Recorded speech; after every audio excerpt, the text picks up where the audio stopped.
বাংলাদেশে হিন্দু নিপীড়ন হচ্ছে অভিযোগ করে তা বন্ধের দাবিতে ভারতের রাজধানী দিল্লিতে বাংলাদেশের হাই কমিশনের অফিসের কাছে বিক্ষোভ করেছে অন্তত ৩,০০০ মানুষ। মঙ্গলবার সিভিল সোসাইটি অফ দিল্লির ব্যানারে এতে অংশ নেন রাষ্ট্রীয় স্বয়ংসেবক সংঘ RSS, বিশ্ব হিন্দু পরিষদ এবং বজরঙ্গ দলের কর্মীরা। এদিন বেলা 11:30 নাগাদ লুটেন্স দিল্লির ৩ মূর্তির ভবনের সামনে জড়ো হন মিছিলকারীরা।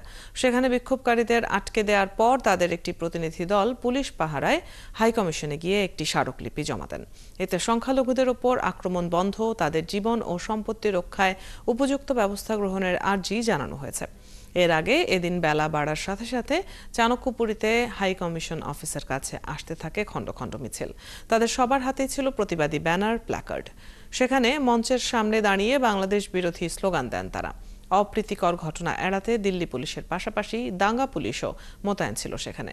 অন্তত ১.৫ ঘন্টা অবস্থানের পর শেষ হয় শান্তিপূর্ণ এই বিক্ষোভ মিছিল।